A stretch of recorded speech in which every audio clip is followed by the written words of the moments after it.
একেবারেই অপারেশনালাইজ হয় নাই, এবং আর্মির উপরের যে টপ ব্রাস, আর্মি কিন্তু দেশপ্রেমী, কিন্তু আর্মির টপ ব্রাস হচ্ছে প্রো ভারতীয় বলে আমরা এতদিন ধরে শুনেছি। তারাই কিন্তু হাসিনাকে সাপোর্ট দিয়ে রেখেছে। মেজর জেনারেল হয়েছেন সব আওয়ামী লীগার।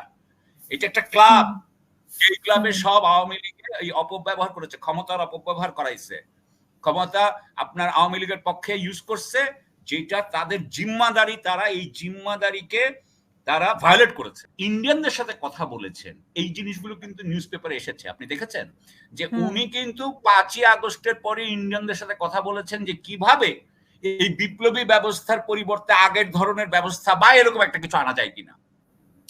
আমি অত্যন্ত দুঃখিত এই কথাটা যেটা বলতে যাব, কিন্তু আমি দুঃখিত। আমি যেটা বলতে চাই যে সেটা হচ্ছে যে এইভাবে যারা পালিয়েছে, আমি ধরে নিচ্ছি পালিয়েছে অনেকেই, হ্যাঁ অনেকে পালিয়ে গেছে। এই পালানোটা আপনার পুলিশ, ইমিগ্রেশনকে যদি আপনি এড়িয়েও যেতে চান, পুলিশ, বিজিবি, আপনি যদি দিয়ে যেতে চান মানে অনল্যান্ড, আপনাকে পুলিশ এবং বিজিবির কিন্তু সহায়তা লাগবে, না হলে দালাল আপনাকে শেষ করে ফেলবে। ওই যে যারা ওই বিজিবি ছাড়া গেছে, হ্যাঁ তাদেরকে কিন্তু দালালরাই শেষ করে দিয়েছে। আর এখানে আপনি জানেন যে 5 তারিখের পরে পুলিশের অবস্থা অত্যন্ত খারাপ ছিল, অত্যন্ত খারাপ ছিল, পুলিশের অবস্থা খুবই খারাপ ছিল, পুলিশ তখন পালাচ্ছিল। তাহলে পুলিশের কিছু কিছু লোক করতে পারে, কিন্তু আমার যেটা কি মনে হয় জানেন, এটা পুলিশের লোকরা আর্মিকে টাকা দিয়ে এটা করিয়েছে, কারণ আর্মি কিন্তু ইনট্যাক্ট ছিল। এবং আমি যে কথাটা দুঃখিত বলতে, যে এইটা আমার মনে হয় ওয়াকার সাহেব এটাকে খোলাসা করছেন না। আপনিও বললেন সে ধোঁয়াশায় রেখেছে, সে কিন্তু হ্যাঁ সে কিন্তু এইখানে একটা বিরাট ঘটনা ঘটে গেছে, যেখানে অনেক টাকার হয়তো বা হাত বদল হয়েছে, কারণ টাকা ছাড়া দিবে কেন, এগুলো করবে কেন। 71 সালেও কিন্তু এগুলো হয়েছিল জানেন, 16ই ডিসেম্বরের পরে ওই পাঞ্জাবির যারা ছিল তাদের থেকে পয়সা নিয়ে ফরিদপুরের বাঙালি মানে ইয়েরা, তারা কি করতো, তাদেরকে বর্ডার পার করে দিত, বলতো ঠিক আছে তোমার জিনিস আমাকে দিয়ে দাও, বাড়ি আমাকে দাও, আমি তোমাকে বর্ডার পার করে দিচ্ছি। ওরা সব লিখে দিয়ে চলে গেছে। ঠিক সেম থিং এখানে হয়েছে, সেম থিং এখানে হয়েছে। কিন্তু সেইটার ব্যাপারে আপনি তো জানেন যে আমাদের আমি এখনো বলবো যে আর্মি এবং পুলিশ এই দুটোর উপরে সরকারের নিয়ন্ত্রণ প্রতিষ্ঠিত হয় নাই। প্রধান কথা হচ্ছে যে পুলিশ একেবারেই অপারেশনালাইজ হয় নাই, এবং আর্মির উপরের যে টপ ব্রাস, আর্মি কিন্তু দেশপ্রেমী, কিন্তু আর্মির টপ ব্রাস হচ্ছে প্রো ভারতীয় বলে আমরা এতদিন ধরে শুনেছি। তারাই কিন্তু হাসিনাকে সাপোর্ট দিয়ে রেখেছে, সেই টপ ব্রাস আসলে থাকতে পারে না। আমি গতকালকেও বলেছি যে 1972 সালে আমাদের টপ আর্মি অফিসার কে কে ছিলেন। আমাদের টপ আর্মি অফিসার তখন কিন্তু আমাদের টপ আর্মি অফিসার ছিলেন মানে শফিউল্লাহ, জিয়াউর রহমান, খালেদ মোশাররফ। আমার মনে আছে আমি ছোটবেলায় ওনাদের একসাথে সব ইয়ে হইতো, আপনার প্রমোশন হইতো, ওনারা কর্নেল হইলেন, ওনারা ব্রিগেড, কিন্তু ওনারা কিন্তু সিনিয়র মোস্ট অফিসার, কিন্তু ওনাদের পজিশন তখন কর্নেল, ব্রিগেডিয়ার, আস্তে আস্তে হলেন তো। তার মানে একটা ব্রিগেডিয়ারও কিন্তু আর্মির প্রধান হইতে পারে। হ্যাঁ হয়তো আমাদের এখন আর্মি অনেক সাইজ বড়, তখন ছোট ছিল, আর তখন এক ডিভিশন ছিল। আমার কথা হচ্ছে আপনার টপরা সরাই দিবেন, আপনি ব্রিগেডিয়ারদেরকে প্রমোট করবেন, কর্নেলকে ব্রিগেডিয়ার বানাবেন, কোনো ব্যাপার না কিন্তু এটা। এবং উনি আর্মি চিফ তো যে নাগরিক টিভি কার সাথে কথা বলেছে, সেই সময় উনি কিন্তু মানুষকে কনফিউজ করার চেষ্টা করছেন, বিভ্রান্ত করার চেষ্টা করেছেন। উনি পুলিশের কেস দেখিয়ে উনি বলছেন যে আমরা যাতে আর্মির যে টপ ব্রাস তাদেরকে রিমুভালের জন্য যাতে না চাই, হ্যাঁ বেসিক্যালি এটা বলতে চাচ্ছেন। কিন্তু আসলে এই দুটো কমপ্লিটলি ডিফারেন্ট কেস।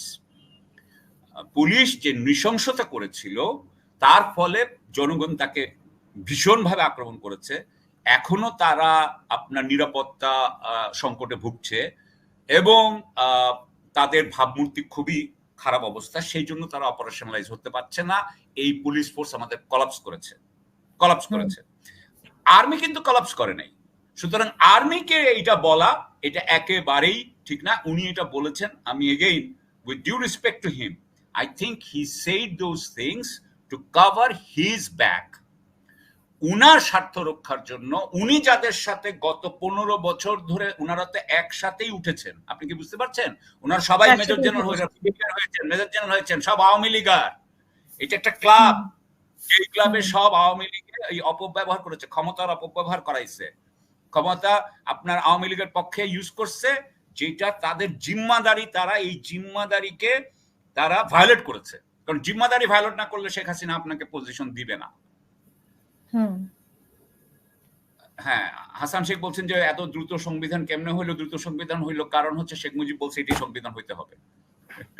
বুঝছেন? সংবিধান হয়ে গেছে।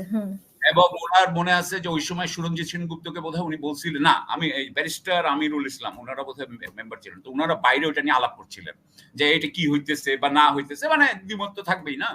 তখন উনি বলছিলেন বাইরে যদি কখনো বলস, এটা যদি পাবলিকলি এটা নিয়ে কথা বলো, বাইর করে দেবো। সুরঞ্জিত সেনকে বলছিলেন না, ব্যারিস্টার আমিরুল ইসলাম আছেন না একজন, ব্যারিস্টার আমিরুল ইসলাম, উনাকে, উনি যে এখনো বেঁচে আছেন, উনার মুখ দিয়ে শোনা, উনার বলা, উনি ছাড়া তার কেউ আমরা জানি না, উনি বলেছে যে ওনাকে বলছে একদম বন্ধ করে দেবা, একদম বন্ধ। সো এইভাবে উনি সংবিধান করছেন। সংবিধানটা তো হয়েছে উনাকে, এই সংবিধানটা হয়েছে উনাকে সমস্ত ক্ষমতা দিয়ে দেওয়ার জন্য। সো এটা কোনো ব্যাপার না। আচ্ছা, আর ওইটা এত তাড়াতাড়ি হয়েছে, অনেকে বলে যে, আমি জানি না এটা কত ভুল ঠিক না ভুল, এটা আইনের লোকরা ভালো বলতে পারবে, যে ডক্টর কামাল হোসেন নাকি ইন্ডিয়ান কনস্টিটিউশন দেখা ঠাক পয়সা কপি পেস্ট মেয়েরা ছেড়ে দিচ্ছে। সো এটা নিয়ে আর এত ইয়ে হয় না আর কি, এটা হচ্ছে আপনার। আচ্ছা, প্রশাসন, পুলিশ এবং অন্যান্য বাহিনী, জি বলেন। মানে সেই সংবিধান নিয়ে, কপি পেস্ট সংবিধান নিয়ে আমরা এত বছর, তার মধ্যে সংশোধন যা করেছিল এই সরকারের আমলে কাটাছেঁড়া যেটা মনে হয়। কারণটা কি? কারণটা হচ্ছে আমাদের এখানে যেই ক্ষমতায় এসেছে তারই কিন্তু এই সংবিধানটা খুব ভালো লেগেছে। যাহা এই সংবিধান অনুযায়ী আমি সব করতে পারি, তাহলে কে করবে? আপনি যখনই বিরোধী তখন আপনি কোন এই সংবিধান ভালো না, যেই আপনি ক্ষমতা যায় আপনি সংবিধান খুব ভালো, সংবিধান খুব ভালো, সংবিধান আমাকে সব করতে দিচ্ছে। এইবার আর আমরা এইভাবে করতে দিতে পারি না। আমাদের আরেকজন আপনাকে প্রশ্ন করেছেন, প্রশাসন, পুলিশ সহ অন্য বাহিনীর একজনও এখনো পর্যন্ত ধরা পড়েনি, কারণ কি? কারণ হচ্ছে গিয়ে যে বললাম, পুলিশ তো ওনার নিয়ন্ত্রণে নাই, পুলিশ কোনো কাজ করছে না। আমি জানি না, আমি কিছুদিন আগে আনসার বাহিনীর যে ঘটনাটা ঘটলো, আমার তখন মনে হলো কি গোয়েন্দা বাহিনী কি কিছুই করছে না? এটা তো আমারও গোয়েন্দা বাহিনী কি কিছু করছে না? হ্যাঁ, সুতরাং আপনার যদি গোয়েন্দা বাহিনী কাজ না করে, আপনার যদি গোয়েন্দা বাহিনী যদি সরকারের পক্ষে কাজ না করে, জনগণের পক্ষে কাজ না করে, রাষ্ট্রের পক্ষে কাজ না করে, পুলিশ যদি কাজ না করে, তাহলে আপনি কাকে দিয়ে ধরবেন? তাই না? আমি একটা জিনিস দেখলাম, ইন্টারেস্টিং লেগেছে আমার কাছে, খুব ইন্টারেস্টিং। আমরা যেহেতু এই যে এদিন নিয়ে কথা বলছি, যে আপনি দেখেন আমাদের পররাষ্ট্র সচিব কিন্তু গতকালকে পদত্যাগ করেছেন, বা শুনলাম যে ওনার চুক্তি গতকালকে হঠাৎ করে, হ্যাঁ, এতদিন কিন্তু উনি ছিলেন, উনি কিন্তু 1 মাসের উপরে আছেন। ইন্টারেস্টিং যেটা লেগেছে যে দেখেন ওনাকে কিন্তু রেখেছে, সেটা আমি তৌহিদ হোসেন সাহেবের ব্যাপার, এটা ওনার ব্যাপার, আমি এর মধ্যে যাব না। I think it was wrong. হ্যাঁ, কি বললেন? না, কিছু বলি না, আমি আপনাকে শুনতে পাচ্ছি। আচ্ছা, তো মাসুদ বিন মোমেন এরা তো আমার কলিগ ছিল। আমি যেটা বলতে চাই যে এটা তৌহিদ হোসেন সাহেব যেটা করেছেন, ইট ওয়াজ রং, এটা আমি মনে করি। বাট এনিওয়ে, এটা মাসুদ বিন মোমেন বলে না, এটা যে কোনো একটা পররাষ্ট্র সচিব যে একটা স্বৈরতন্ত্রের পক্ষে ছিল, ভীষণভাবে যে অ্যাক্টিভিস্ট ডিপ্লোম্যাট ছিল, তাকে এইভাবে প্রোটেক্ট করাটা ঠিক হয়নি বলে আমি মনে করি। কিন্তু আমার কাছে যেটা ইন্টারেস্টিং সেটা হচ্ছে যে উনি ইন্ডিয়ানদের সাথে কথা বলেছেন, এই জিনিসগুলো কিন্তু নিউজ পেপারে এসেছে, আপনি দেখেছেন যে উনি কিন্তু 5ই আগস্টের পরে ইন্ডিয়ানদের সাথে কথা বলেছেন যে কিভাবে এই বিপ্লবী ব্যবস্থার পরিবর্তে আগের ধরনের ব্যবস্থা বা এরকম একটা কিছু আনা যায় কিনা। তার মানে গোয়েন্দা কিন্তু একটু একটু করে প্রফেসর ইউনূসের সরকারের পক্ষে আসতেছে, এটা যদি হয়ে থাকে, এই রিপোর্ট যদি দিয়ে থাকে সরকারকে, তাহলে এটা দিতে পারে একমাত্র যারা আমাদের সিগন্যাল শুনে, যারা আপনার ফোন ট্যাপ করে, যারা যেই আছে এনটিএমসি, যারা আছে, যারা সিগন্যালস ইন্টেলিজেন্স, তো তারা শুনলে তারা নিশ্চয়ই তাহলে জানিয়েছে যে পররাষ্ট্র সচিবের এগুলো করেছেন। এখন আপনারা বলেন তাকে এটা ইয়েতে দিয়ে দিয়েছে আপনার সিদ্ধান্ত গ্রহণকারীদের, উপদেষ্টা, প্রধান উপদেষ্টার কাছে, তখন তো হয়তো সিরিয়াস ঘটনা হয়েছে। আমি যেটা বলতে চাই যে এখন পর্যন্ত ধরা পড়েনি, কারণ হচ্ছে গিয়ে গোয়েন্দা এবং পুলিশের উপরে কোনো ইয়ে নাই, নিয়ন্ত্রণ নাই, আর ছিল না। কিন্তু পররাষ্ট্র সচিবের এই যাওয়া দিয়ে আমার যেটা মনে হয়েছে যে হয়তোবা গোয়েন্দারা আস্তে আস্তে বাংলাদেশের সরকারের পক্ষে কাজ করা শুরু করেছে। কিন্তু তিনি আমরা আশা করব আগামী 7 দিন 10 দিনে অন্য পুলিশ অফিসাররা ধরা পড়বে। তিনি যে এতদিন বসেছিলেন তিনি তো নিশ্চয়ই কাজ করেছেন, তিনি তো আওয়ামী লীগের লোক, তিনি তো আওয়ামী লীগের পক্ষে কিছু কাজ করার চেষ্টা করেছেন। তো সেটা আমাদের জন্য আসলে ভয়ঙ্কর ইনফরমেশন, এবং এরকম আরো অনেকে গাপটি মেরে এখনো বসে আছে। এবং উনাকে খুব সম্মান দিয়ে পাঠানো হয়েছে, আবার গতকালকে উনাকে সম্মানিত করা হয়েছে।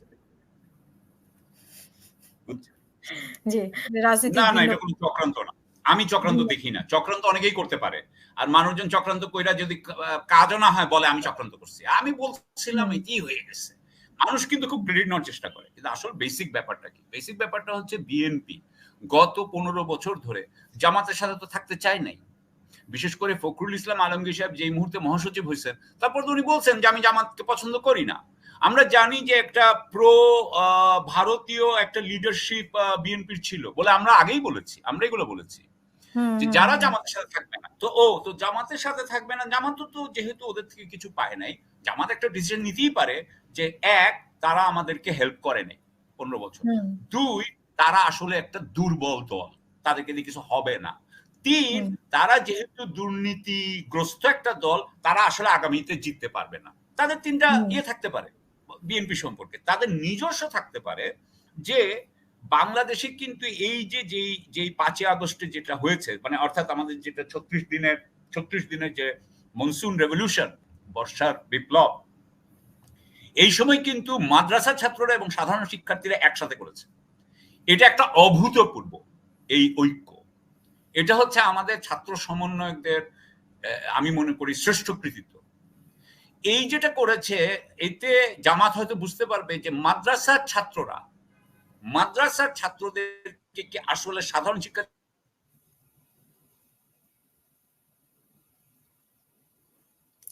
জি, আপনাকে শুনতে পাচ্ছি না, ইন্টারনেটের সমস্যা করছে মনে হয়। রাজনৈতিক টেনশন হবে। সুতরাং আমার একটা ফোন এসেছিল, আমি সরি। হ্যাঁ, আমি মাঝে শুনতে পাইনি আপনাকে, আপনি যা বলেছেন আমি শুনতে পাইনি। আপনি বলছিলেন যে ওই জায়গা পর্যন্ত যে মাদ্রাসা ছাত্ররা, মাদ্রাসার ছাত্ররা এবং সাধারণ শিক্ষার্থীদের মধ্যে যে ঐক্য হয়েছে, হ্যাঁ, এবং এখন এই অবস্থায় মাদ্রাসার ছাত্ররা তো জামাতের পক্ষে ভোট নাও দিতে পারে। সুতরাং জামাতেরও কিন্তু একটা অন্য ধরনের রাজনীতি আসতেছে হবে। জামাতের রাজনীতি নিয়ে কিন্তু জামাতের চিন্তা আছে। আরো একটা জিনিস আছে আমার মনে হয়, সেটা হচ্ছে ভারত। জামাত কিন্তু এতদিন ধরে পাকিস্তানের দিকে তাকিয়েছিল, মনে আছে আপনার? পাকিস্তানের জামাতি ইসলামী ছিল বাংলাদেশের জামাতি ইসলামীর একটা আপনার কাউন্টার পার্ট, বা তার সে ছিল তার কাইন্ড অফ ইন্টারন্যাশনাল ফ্রেন্ড, তারই একটা পার্ট সে ছিল এক সময়, তাই না? আমাদের জামাত ইসলামী পাকিস্তানের জামাত ইসলামের সাথে একটা সম্পর্ক ছিল। কিন্তু ইদানিং আমার যেটা মনে হয়েছে যে তারা হয়তোবা দেখছে যে তারা ভারতের যে ইসলামিক যেই অর্গানাইজেশন গুলো আছে, হয়তো তাদের সাথে জামাত মনে করতে পারে যে তাদের সাথে আমাদের কাছে হওয়া উচিত। সেই জন্য কিন্তু আপনি দেখবেন যে জামাতের মধ্যে এখন হিন্দুদের সাথে ইনক্লুসিভ, আমরা অন্তর্ভুক্তিমূলক, আমরা তোমাদেরকে সেভ করবো, এগুলো কিন্তু অনেক কথা আসছে জামাতের। জামাত ভারতের সাথে বন্ধুত্ব চায় এখন, রাইট? সেই কথাটা আমি বলছি যে তাহলে এখানে কিন্তু কিছু নতুন মেরুকরণ হয়েছে বলে, রাইট? এই জন্যই আমি মনে করি আমরা বিএনপি এবং জামাতের এটা দেখছি।